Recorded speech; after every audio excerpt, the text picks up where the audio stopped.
এই বিএনপি থেকে শুরু করে অন্যান্য রাজনৈতিক দলগুলো বলেছে অনির্বাচিত সরকার, তাদের ম্যান্ডেট নাই। আপনারা কি বলেছেন? এই ঐতিহাসিক গণ অভ্যুত্থান আমাদেরকে ম্যান্ডেট দিয়েছে, কারণ এখন জুলাই সনদ বাস্তবায়নের পরে নির্বাচনের ট্রেন ছেড়ে যাবে। সুতরাং এই সময়টা আমরা অত্যন্ত যেন প্রজ্ঞার পরিচয় দেই। দ্বিতীয়ত, প্রয়োজনে বিএনপির সাথে বারবার বসেন, বিএনপিতে বলেন যে বিএনপির ভয় পাওয়ার কিছু নাই। যেই বিএনপি যতক্ষণ খালেদা জিয়ার পক্ষে থাকবে, শহীদ জিয়ার পক্ষে থাকবে, ভারতীয় আধিপত্যবাদের বিপক্ষে থাকবে, ততক্ষণ পর্যন্ত সেই বিএনপির পক্ষে আমরাও দাঁড়াই লড়বো ইনশাআল্লাহ। কিন্তু বিএনপিকে আমাদেরকে ট্রাস্ট দিক। এখন আমি এনসিপিকে কেন বলি না, কারণ এনসিপি নতুন পার্টি। বিএনপি যদি বলে যে এই বাকশালী সংবিধানের বিরুদ্ধে দাঁড়াইয়া নতুন সংবিধান দিব, তাইলে বিএনপির পক্ষে ইলেকশনে ক্যাম্পেইন করতে আমার কোনো দায় নাই। কিন্তু কোনো পলিটিক্যাল পার্টিকে বলতে হবে যে বাকশালী সংবিধানের পতন ঘটিয়ে নতুন বাংলাদেশে নতুন সংসদে নতুন সংবিধান হবে এবং সেটা জুলাইয়ের শহীদদের ম্যান্ডেট নিয়ে হবে। সেই পর্যন্ত আমরা লড়াই আছি। এই জুলাইয়ের শহীদরা আমাদেরকে ম্যান্ডেট দিয়েছে। এই জুলাই শহীদ সনদ নিয়ে এখন পর্যন্ত 100 বার বলছি, আপনারা এখন পর্যন্ত একটা শহীদ পরিবারের সাথে বসছেন কেন? প্রত্যেকটা শহীদ পরিবারের সাথে আপনি সনদ নিয়ে একবার বসতে পারেন না বলেন? এই রাজনৈতিক দলগুলো অত্যন্ত গুরুত্বপূর্ণ, কিন্তু এই রাজনৈতিক দলগুলো আজকে ঐক্যমত্য কমিশনে বসতে পারছে, ঝগড়াঝাটি করতে পারছে কাদের জন্য? এই শহীদের রক্তের মধ্য দিয়ে। তা আপনাদেরকে মনে হয় না যারা আপনাদেরকে এম্পাওয়ার করেছে, যারা এই কথা বলবার ম্যান্ডেট দিয়েছে জুলাই সনদ, তাদেরকে নিয়ে আপনি একবার বসবেন না? এখন বসবেন যে এরা এটা বুঝবে না সেটা বুঝবে না। তাহলে ঠিক যেই ইমোশনে যারা রাজপথে নেমে জীবন দিয়েছিল, সেই ইমোশনের কাছাকাছি যে একটা নতুন বাংলাদেশ বিনির্মাণের জন্য আমরা এই প্রস্তাবনা আনছি, আপনারা কি মনে করেন বসেন নাই?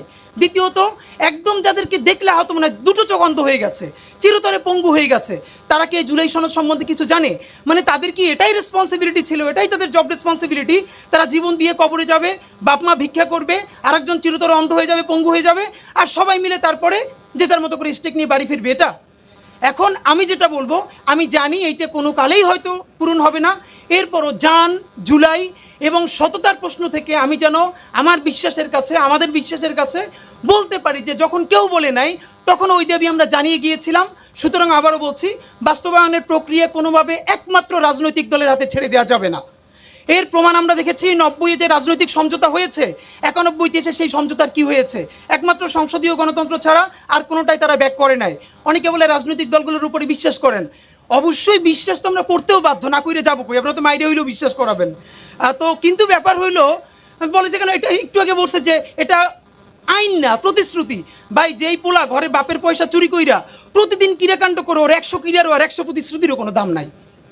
সুতরাং আমাদের কাছে আমাদের রাজনৈতিক দলগুলো হলো আমাদের সেই পোলা। নামাজের সময় এই যে ইলেকশন আসছে, জুব্বা পড়বে, টুপি পড়বে, আল্লাহ বিল্লাহ করবে, মিলাদ গাইবে, একটু পর আবার মৌলবাদী বলবে, যখন যা লাগে। এই পলিটিক্সটাও ওকে, আমি তো এই পলিটিক্সটাকে ফাইন মনে করি, যখন যেটা লাগবে, এটা নিয়ে সমালোচনা নাই। কিন্তু আল্লাহর ওয়াস্তে যেটা বলি, এই জুলাই সনদ আপনারা রাজনৈতিক দলরা বসে বলেন কি করবেন, কিন্তু এর বাস্তবায়ন ইজ ভেরি ইম্পর্টেন্ট। এই জুলাই সনদ ন্যূনতম বাস্তবায়নের মধ্য দিয়েই সামনের জাতীয় নির্বাচন হতে হবে এবং সেই নির্বাচনে প্রতিশ্রুতি থাকতে হবে যে সেই সংসদ ম্যান্ডেট নিয়ে এসে নতুন বাংলাদেশকে নতুন সংবিধান উপহার দিবে। আর মানে আরেকটা ব্যাপার, ভাইয়েরা মাঝে মধ্যে বলে যে গণভোটে মজা, এরপরে জাতীয় পরিষদ নির্বাচনে মজা, জাতীয় সংসদ নির্বাচনে মজা না। মানে এটা একটা কেমন? দুনিয়ায় বহু দেশের উদাহরণ আছে, প্যারালালি গণপরিষদ নির্বাচন হয়েছে, তারা সংবিধানও প্রণয়ন করেছে, আবার সংসদেও অ্যাক্ট করেছে। তো যদি সংসদ নির্বাচনে আপনার কোনো ভয় না থাকে, তাহলে সংবিধান প্রণয়নের জন্য গণপরিষদ নির্বাচন আপনার ভয়টা কিসের ভাই? জনগণ তো একই। এখন আমাদেরকে যে বলেন যে আমাদের গণভোটে এত মজা, তাহলে আপনাদের সংসদীয় নির্বাচনে এত মজা কেন? ফ্যাক্ট হলো জনগণই তো ম্যান্ডেট দিবে, তাহলে তারা ম্যান্ডেট দিতে দেন না কেন?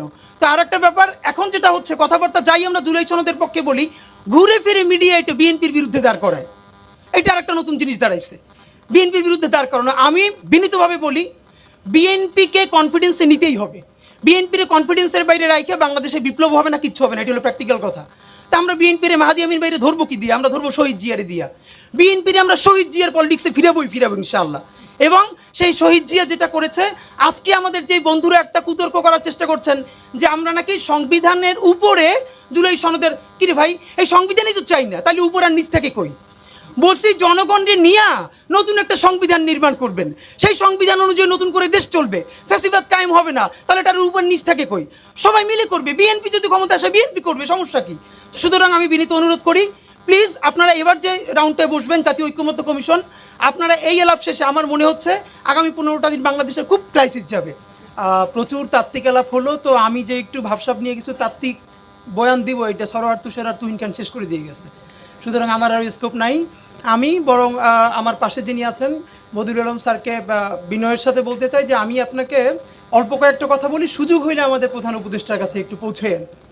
প্রথমত হলো এই যে জাতীয় ঐক্যমত্য কমিশন, মানে আমি একদম যদি অন পয়েন্টে যাই যে জুলাই সনদ আকাঙ্ক্ষা ও বাস্তবায়ন, তো আকাঙ্ক্ষা হলো নতুন বাংলাদেশ, এরপর আর কোনো কথা নাই। নতুন বাংলাদেশ মানি হলো ফ্যাসিবাদী বাকশালী সংবিধান দিয়ে নতুন বাংলাদেশ হয় না। নতুন বাংলাদেশ মানে একটা নতুন সংবিধান লাগবে। সেই নতুন সংবিধানটা বাংলাদেশপন্থী যারা ফ্যাসিবাদ বিরোধী সংগ্রাম করেছে সেই রাজনৈতিক দলগুলোই ম্যান্ডেট নিয়ে সংসদে জাতিকে একটা নতুন সংবিধান উপহার দিবে।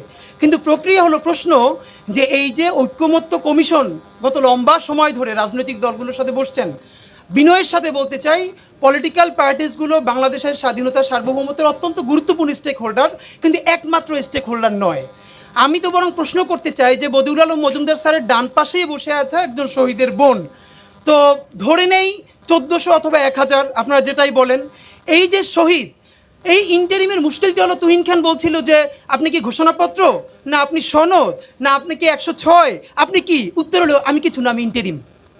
মানে এইটা হলো সোজা উত্তর যে আমি ভাই কিছু না, আমি ইন্টারিম, মানে যেটা যখন বুঝলে পার পাওয়া যায়। আমি ঘোষণাপত্রে বলবো 1000, সনদে বলবো 1400, মানে যখন দিক থেকে যেটা আসে। আমার বরং বিনীত প্রশ্ন সেটা হলো এই যে রাজনৈতিক দলগুলোর সাথে এতবার বসলেন, একটা খসড়াও তৈরি হলো, আপনাদেরকে যতবার লড়াই থাকবো, বাংলাদেশ জিন্দাবাদ, ইনকিলাব জিন্দাবাদ।